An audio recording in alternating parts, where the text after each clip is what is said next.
So once again, thank you so much for joining us here today and sharing with us bits of your strategy. And congratulations for making it to the top 10. Again, we're opening the floor for questions from the audience. We also have microphones at the back for those seated farther away. So hi, good afternoon. Again, congratulations for being the top 4, 5, 6, 7. To Rafael, I have a question regarding breakouts. Kasi, di ba uso rin yung mga whipsaw on breakouts? Yeah. So when you buy, do you buy on breakout or after breakout? And when you buy, how do you manage it? Kasi syempre, sometimes when you break out, nag-retest ulit siya po ba? So, how do you avoid whipsaw? So, yun yung times na kailangan mo yung experience na nagtitrade ka na. Kasi, makikita mo yung pinaka-helpful for me for avoiding whipsaws is buying, di ba nakikita niyo yung bid and ask call financial? Or kung ano man yung gamit yung platform. May mga malalaking orders dun eh. Like kunwari, sabihin mo sa PXP may 300,000 orders. Usually yung mga sobrang laking orders na yun, pag nabasag sila. Tapos, yun yung usually na parang successful breakouts for me. Tapos, dapat meron din siyang, may tagasalo sa kabilang side. On the bid side, dapat may sumasalo. So, pag walang sumasalo sa bid side, I won't buy it. Kasi lahat ng bumili ng harang, tapos kumari ng feeling breakouts, saan nila bebenta? Yun yung nagkakos ng week pababa. Kasi walang sumasalo. So yun for me yung strategy ko. I try not to buy breakouts that don't have support. And if I do, I just cut. If it reaches my cut loss point. Pwede rin naman, kung hindi pa na-reach yung cut loss point mo, you can implement a time stop. Kumari, ang tagal na ng stock, hindi pa rin, kumari failed breakout. Kumari JSMI, di ba failed breakout yun? So kumari, ilang days para mag-breakout siya ulit eh. Pero, kaso may mga opportunity cost kasi of waiting, so yun. Gets. Sana, okay na ba yun? Like, or for example, let's say you buy at 10. That's a major resistance, di ba? You buy at 10. And then bigla nag-retest to, let's say, 9. Would you cut na? Or you, like, Layo sorry, do you cut back on percentage or per sa tick or? Depende sa capital mo eh. So ako, max risk ko 1% of capital. So kung mali, nilagay ako ng isang tranche sa 10. O di, bibilangin ko yung 1% of my capital from there. Gets? Yun yung importance of tranching. At least na protect mo yung sarili mo from a failed breakout.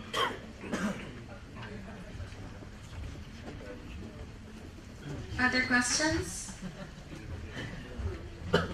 Use the microphone at the back.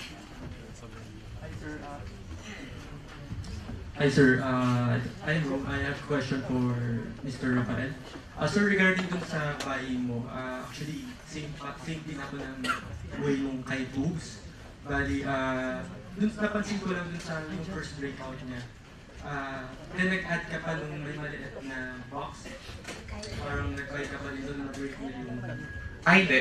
Yung mga arrows na yun na pinapakita ko lang doon na yun yung mga possible buying areas ko. Hindi meaning na parang nag-average up ako sa mga areas na yun.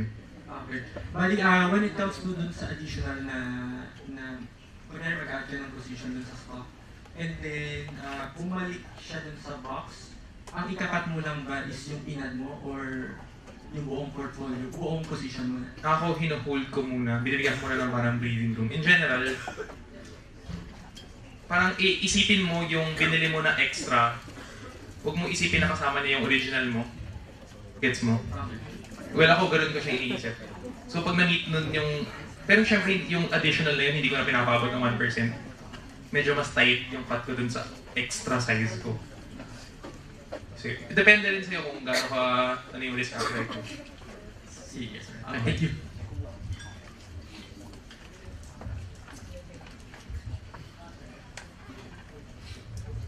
Hello, ako si Audrey. Gusto ko lang itanong kung ano yung system or strategy nyo sa pag-handle ng losing streak. Kasi dumadaan talaga sa situation na parang lahat ng ginawa ko mali. Okay, Odds. Una-una, mag-attend ka ng meeting natin after trading. Yan ang pinaka-important. Okay. So, I think it's common knowledge na when you're trading, tapos you go through losing streak, you have to go one trade at a time. And you have to if your typical size, yung sinasabi ni Rafi kasi na 1%, that's what we call value at risk. So, what VAR, tawag doon, 1% of your portfolio, sabihin natin you have 100,000 portfolio, 1,000 yung willing to lose mo at one position. Diba? At one trade. So, doon mo adjust yung size mo. There's a formula for that. You can just look it up. No? So, kung 1% yung at risk mo, tapos sunod-sunod na talo ka, if you keep betting 1%, maubos ka. Right? So, it's either the market isn't favorable for your strategy, or there's something wrong with what you're doing. So, one way of handling losing streak is to lower it to, let's say, 0.5% of your portfolio, 0.25% of your portfolio. Then try to gain back your confidence. Diba? So, and of course, you have to consult those people or your mentors who have gone through the same losing spells, no? And how they handled it. Diba? Yeah, ganun lang. It's more psychological than anything.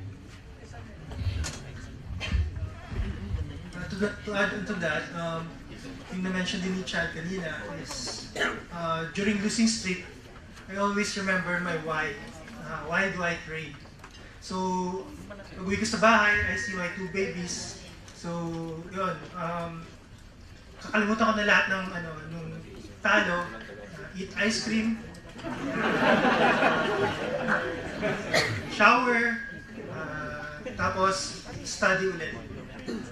So, para sa mga may trabaho, tulad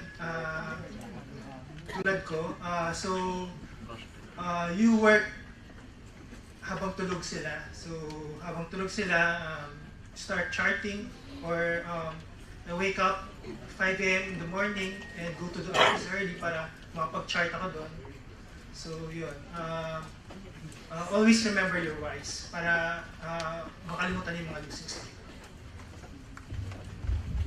Gusto ko rin mag-add na rin. Pag nag-losing streak, usually ginagawa ko is I take a step back from the market. Titignan ko kung ano ba talaga yung nangyayari sa market na to. Is it market that's good for trend following? Is it a market that's good for big breakouts? Or is it a market for me to take a vacation? May mga ganun kasing market. So, yun yung ginagawa ko. Yun muna yung tinatry ko sagutin pag nakakita ko ng consecutive losses. So, yun.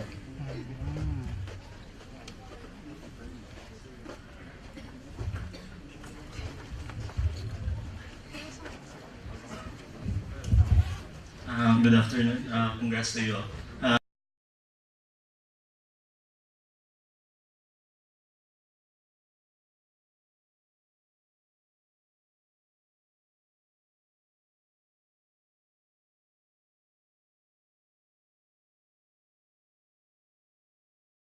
Here's the definition of actually. As the truth or facts of a situation, I have a question really. about cutting losses and risk management. We all know that it's key. So, about cutting losses, how do you handle when your position actually touches your cut loss point? Do you immediately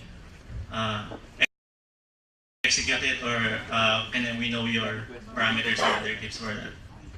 Sige, I'll share what I do for cutting losses. Kasi the market is very inefficient in the Philippines, so I have a general rule that I do not want to make my decisions before lunch because there's a big chance that the market is still illiquid. So whoever wants to buy shares, after lunch pa nila ipopost yan. Maraming whipsaws na nangyari sa umaga. So, alam mo yun, kahit na tumuloy nga talaga yung breakdown na yun, tapos kung kinat ko sa umaga nakasave pa ako ng pera, para sa akin, mas okay na na-confirm yung move, yung breakdown by the end of the day or after lunch for me. Tsaka, well, yung pinakita ko nga ng box doon, pinakamahirap kasi na days doon is after ng big spike, wala ka pang box eh. So usually yung after ng big green candle, hindi mo pa alam ano yung support, ano yung pinaka-next na support, di ba? So usually yung day na yun yung day na parang since nasakyan ko naman yung breakout na candle, I just parang doon ako talaga nagbibigay ng maraming breathing room sa stock na yun. Kasi wala pa akong establish na support. Wait, sorry. Ano ulit yung tanong? Grabe yun. Okay, first of all, you have to follow your plan. You have to follow a plan. Whatever is stated in your plan, you have to follow it. Unang, kasi, just looking at the screen, we have different trading systems. Right? Si Junster, more of a position trader. Si Rafi, more of a swing. And probably the same, right? So, in terms of cutting, you have to follow what's on your plan based on your system.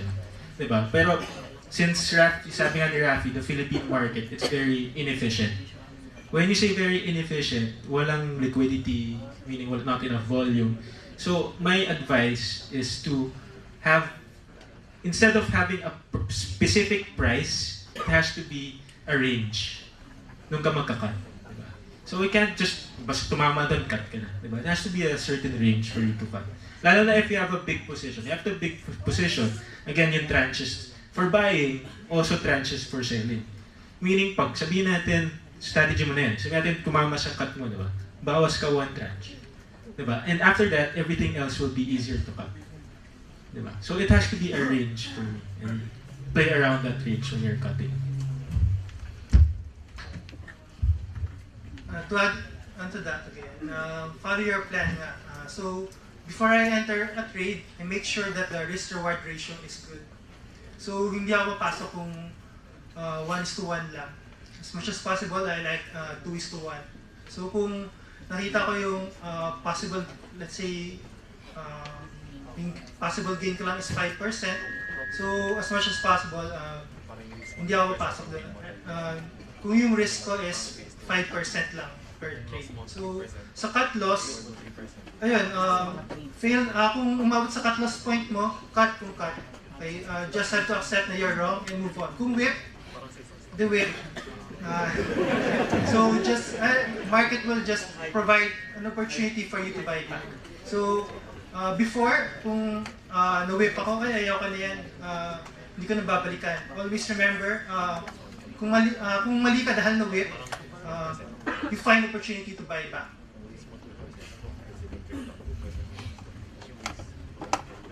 We have a microphone at the back.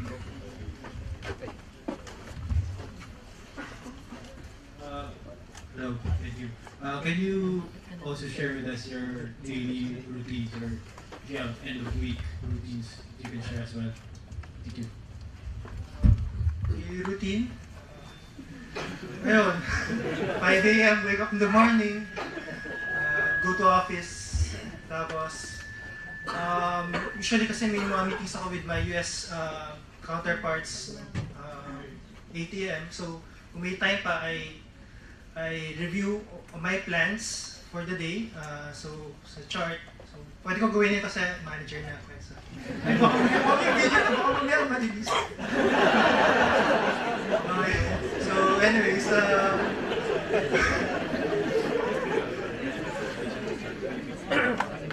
paano na pa-delete, baka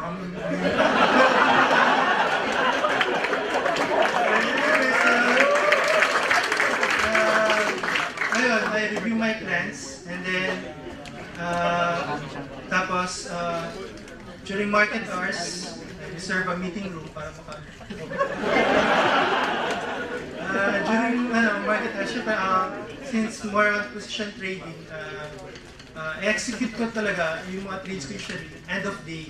So like I mentioned earlier sa presentation, the importance of daily chart and yung bigger picture nga is kahit nasa end of day lang kayo bumili, which is around 2:30 to 3:30, okay lang. Avoid, as much as possible, I avoid selling din before lunch. Okay, so usually, unless na parabolic into PXP, with 10 pesos na, bahala kayo, boost na. Okay, so, alam mo kasi na, na psychological resistance yun, and happy na ako eh. Okay, so, sell na. Okay, so kung umangat man ng higher, okay lang. Just have to accept na you can't sell at the highs. Okay. Yun, tapos sa gabi, syempre family first. If you have family, family first, and then, pero before, nung wala pa akong anak, chart first before wife. Okay, so, yun. So, spend time with your family and then review your charts again. Tapos, usually, during Thursday, I review my weekly charts. Kasi in preparation for possible weekly plays. Follow ko lang is, during trading, dapat wala ka ng ibang inaatupag aside from trading. So, dapat hindi mo iniisip na gutom ka. So, dapat na-solve mo na yun. Or naiyosin ka, dapat na-solve mo na yun. Yun, ganun lang naman. Kailangan focus ka. Kasi ilang oras lang naman eh. So, kailangan 100% ka sa time na yun. Okay. Sa akin, for my part kasi, full-time trader, diba? So, I'm not sure if all of you can relate. No? So, the moment I wake up, market na agad inisip ko, whether it's 3 AM, 5 AM, or whatever. No? So, most important for me talaga is mental preparation. So, it's not just a daily routine talaga per se. It's more like a, I don't know how you say it. No? Pero, okay. So, at the start of my day, talagang preparation lang talaga, whether reading of the news or charting or for the Philippine market. Right? Then, pero during market hours na, dapat, sabi nga ni Rafi, dapat wala ka na iniisip iba, kundi execution na lang eh. So, and then after the Philippine market, I have to prepare for the US market naman, the Japanese market. So, medyo 24 hours yung preparation time ko eh. But at the end of each trading day, very important din sa akin yung pag-evaluate ng what happened during the day. Kung panalo man ako, kung talo man ako, diba? And how do I improve myself? How do I tweak my system based on the market conditions? Yeah. One more question. We have room for one more question. Ang question ko about tranching ulit. So, kunwari may breakout, tapos nag-buy ka first tranche sa breakout candle. Kailan yung susunod mong isusunod na second tranche? Sa follow-up or sa consolidation? For me, depende talaga sa'yo. So, kung gusto mo to buy again on strength para mas sure ka, doon mo bilhin. Kung gusto mo na mas mababang price doon sa established support, pwede mo rin bilhin yung next tranche mo doon. Wala naman golden rule about it. Just need to find na yung rules mo for tranching really fits your personality. Kasi kung hindi rin naman, hindi mo masusundan yun. For me, so may alert mo is Invest a Watcher. So, may pinromote ko yun. Sana hindi ko rin yun, so may alert. Pag may alert, I buy my first tranche. Okay, so I buy my first tranche. Pero I do not buy before 10 AM. So, yung rule ko talaga sa akin kasi ang dami ko ng before na false breakout before 10. So I make sure, usually, kung mag-intraday buying ako at around 11 to 12, I buy my first tranche there and I buy rest of my tranche at the end of day. I think it's also important looking at the big picture. Kung saang base ka na. Not all of you are familiar with base counting. Pero kunyari fresh pa siya. Meaning it's coming from a huge consolidation, huge pattern. Usually, yan, fresh yan eh. Meaning, once it breaks out, diba, ibig sabihin na na-overwhelm na niya lahat ng supply. So, at that level, ako personally, that will be my most aggressive position. Or, meaning, siguro mas marami yung tranches doon. Let's say, I'm risking 2% of my account. Diba? At that level. So, sabihin natin 3 tranches yun. But let's say, kunyari alalayan yung tugs, ang layo na, di ba? Let's say, pag-breakout from the huge consolidation, biglang nag-pattern pa ulit. Second pattern niya, I'd be less aggressive na. Probably, I'd risk 1%, di ba? And then, in terms of, let's say, big picture na, sabihin position trader ka, di ba? Like Junster. Coming from that big pattern, I'll buy my first tranche. And then, pag mag-set up uli siya, meaning mag-box uli siya, or whatever setup you have, doon ka mag-add ng second tranche. Kasi you're improving your odds of making money na. Diba? Kasi nag-hold na siya sa level na yun. Diba? The fact na nag-hold siya doon, may strength na siya. So that's when you add your second tranche. Never add tranches when you're behind. Meaning, unless talagang fundamental analysis type of trader ka na yung i-add so and so habang average down, diba? X, hindi patay ka na ngayon, diba? So you only add tranches when you're ahead. I mean, if you're a trader. Thank you. So let's give a round of applause for our top 46.